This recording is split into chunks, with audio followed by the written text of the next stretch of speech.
बिस्मिल्लाहिर्रहमानिर्रहीम अस्सलामुअलैकुम। ये जनाब बाहर के दो शॉपर आपको नज़र आ रहे हैं।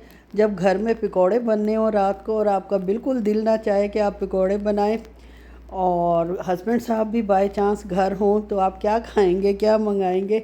मेरी तरह करेंगे या मजबूरी में उठकर बना ही लेंगे, दिल ना भी चाह रहा हुआ तो? खैर जनाब, मैंने ब्रोस्ट मंगवाया था, बहुत अरसे बाद मंगवाया है, मज़ामिया का कीका ब्रोस्ट। ये जब और दुकानें नहीं यहाँ खुली थी तो ये सबसे बेस्ट शॉप थी मज़ामिया की कीका ब्रोस्ट की, जो कि अब भी काफ़ी लोगों को पसंद है। जो नई शॉप्स खुली हैं काफ़ी मॉडर्नाइज और ये और वो, लेकिन ज़्यादा लोग इसको पसंद करते हैं। मेरे हस्बैंड साहब भी जल्दी से जाकर ये ले आए थे, और 2 डब्बे मैं इसलिए मंगवाती हूँ कि हम दोनों माँ बेटी सिर्फ ब्रेस्ट पीस खाते हैं और हस्बैंड साहब को लेग वाला हिस्सा पसंद है। और एक डब्बे में 4 पीस होते हैं, एक विंग होता है, एक थाई होता है, एक लेग होता है और एक ब्रेस्ट होता है। तो इसलिए मजबूरन हमें 2 डब्बे मंगवाने पड़ते हैं, एक ब्रेस्ट मेरा और मेरी बेटी का, और 3 पीस जो बच जाते हैं वो अगले दिन काम आ जाते हैं। फ्राइज़ भी इसके साथ काफ़ी सारे होते हैं, और जनाब चटनियाँ और केचप सब कुछ मिला मलू के। गार्लिक सॉस होती है और एक स्पाइसी गार्लिक सॉस थी इस दफ़ा, और साथ जनाब ये जो हमारी अरेबिक चटनी होती है, सबको मैंने डाल कर दे दिया। और रोटियों का पैकेट वाइट मैदे से भरा हुआ, वो भी आपके सामने आपकी खिदमत में हाजिर है। और मैं टेस्ट कर रही हूँ कि बाबा को ये चटनी तो मैंने दी नहीं, स्पाइसी गार्लिक वाली। खैर जनाब, वो भी भिजवा दी गई है बेटी के हाथ, और ये बेटी साहिबा फ्राइज़ और पीस और साथ जनाब वही खाएंगी जो सॉस होती है, गार्लिक सॉस। अब मैं अपना भी मंगवा के लूँ, खुद डालूँ और ख़ुद खाऊँ और ख़ुद लेकर जाऊँ।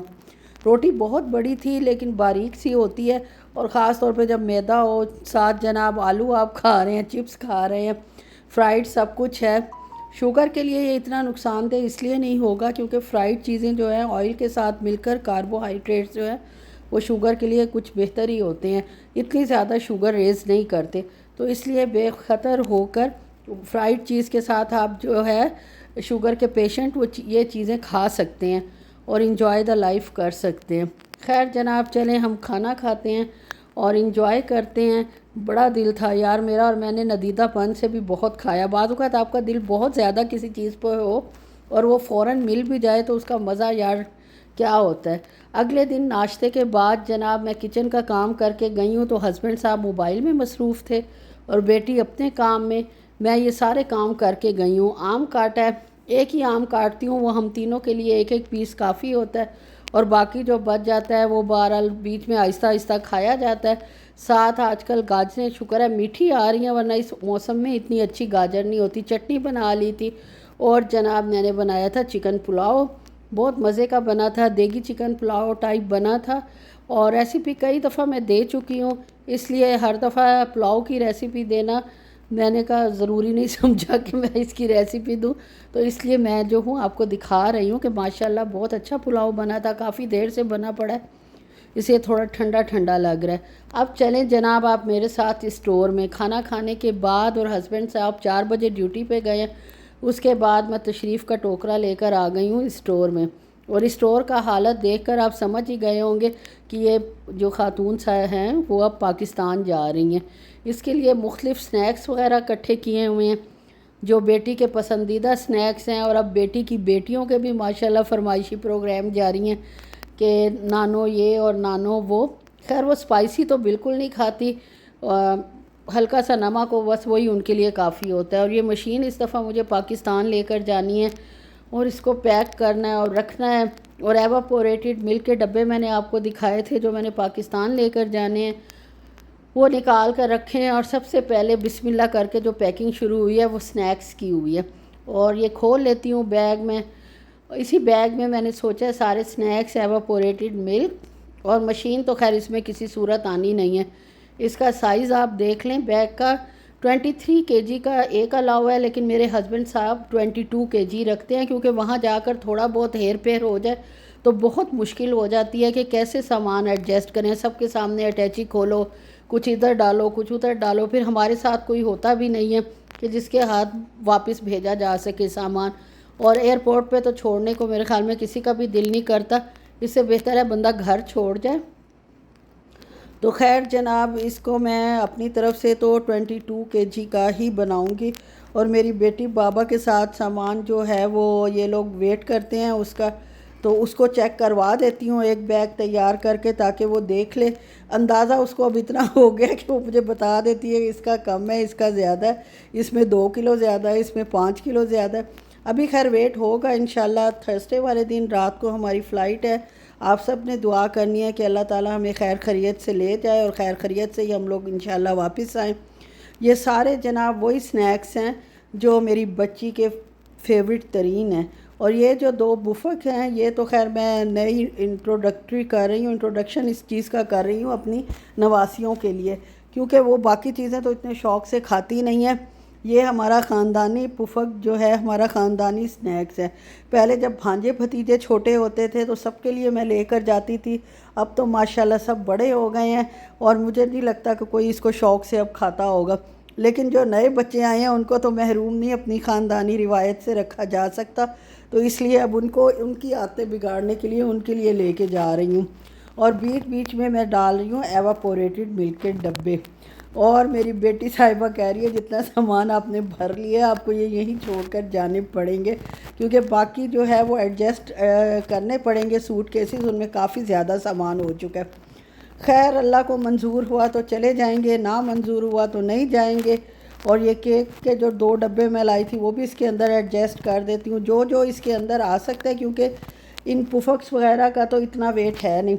इसलिए मैंने कहा जो थोड़ी भारी चीज़ें हैं वो भी अंदर ही डाल देती हूँ। देसी घी जो मैंने लिया था, वैसे तो अब यार ये बहुत महंगा हो गया 58 रियाल का, लेकिन बाय चांस जब मैंने ख़रीदना था तो 30 रियाल का लगा हुआ था। 800 ग्राम होता है, तो वो ले लिया और अब बिस्मिल्लाह करके इसको बंद कर दिया।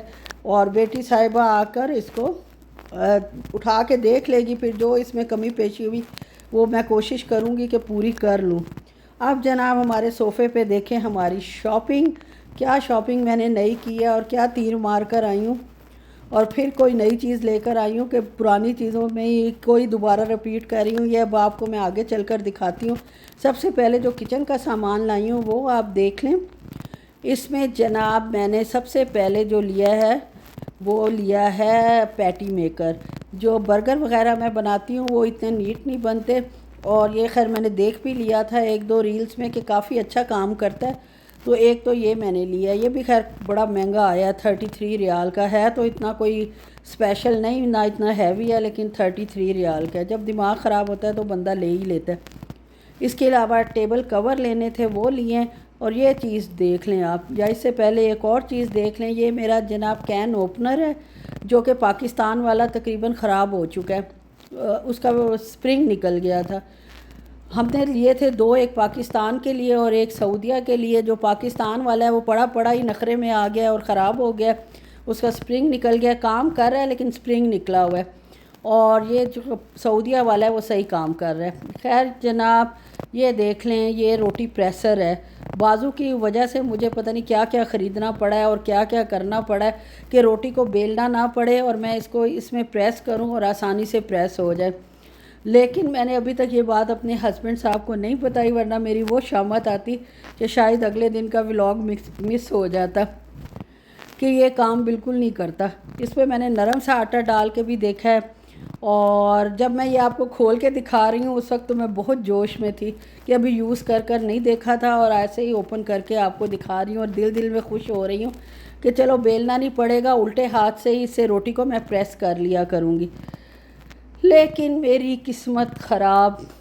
किस्मत तो खैर अल्हम्दुलिल्लाह बहुत अच्छी है, जितना शुक्र अदा करूँ कम है, लेकिन बहरहाल इस अप्लाइंसेस की वजह से मेरी जो है ना, बहरहाल अल्लाह खैर करेगा इंशाल्लाह। और ये कुछ शॉपिंग बच्चियों के लिए की थी, ये मेरे हस्बैंड ने की है इस दफ़ा, बड़े शौक़ से की है, और अपनी पसंद के सारे फ़्रॉक्स लिए हैं। कह रहे थे कि तुम हमेशा अपनी पसंद के लेती हो, इस दफ़ा जाते जाते जो है मैं जो हूँ लेता हूँ। तो उन्होंने अपनी पसंद से माशाल्लाह फ़्रॉक्स लिए हैं। बच्चियों के कलर्स भी उन्होंने चूज़ किए हैं और फ़्रॉक्स भी उन्होंने लिए हैं। 3-3 फ़्रॉक्स लिए थे, बाकी कुछ मैंने पहले लिए हुए हैं, शायद आपके साथ शेयर किए हों, शायद ना किए हो। एक एक इनकी खाला ने लिया हुआ है। माशाल्लाह काफ़ी सामान जो है ना अल्हम्दुलिल्लाह ये मेरी नवासियों का इकट्ठा हो जाता है। एक सिल्वर कलर का मैंने उसके लिए सैंडल लिया, बहुत खूबसूरत है, बहुत प्यारा है। इतना अच्छा वैसे कैमरे में नज़र नहीं आ रहा जितना देखने में अच्छा है, बहुत खूबसूरत है अल्हम्दुलिल्लाह। और साथ जनाब ये फ़्रॉक्स आप देख लें, आपने मुझे कमेंट में बताना है कैसी लगी है आपको मेरी शॉपिंग। और ये जनाब छोटी छोटी चूड़ियाँ हैं जो मेरी बेटी ने ख़रीदी अपने लिए, और साथ ही दोनों भांजियों के लिए भी ख़रीद लाई कि हम तीनों जो है वो ट्विनिंग करेंगे। चलें जी, खैर अच्छी हैं ये भी, प्लास्टिक की हैं लेकिन आम प्लास्टिक की नहीं है, एक स्पेशल प्लास्टिक की मुझे तो लग रही हैं। खैर जनाब ये थी मेरी शॉपिंग, और आप बताएं आपको ये कैसी लगी है, ज़रूर आपने कमेंट में बताना है। और अगर अच्छे लगा हो व्लॉग तो प्लीज़ इसको लाइक शेयर और सब्सक्राइब कर दें, और दुआओं में याद रखें, ज़रूर दुआ करनी है कि हम लोग खैर खैरियत से जाएं इंशाल्लाह और खैर खैरियत से वापस आएँ। अल्लाह हाफ़िज़।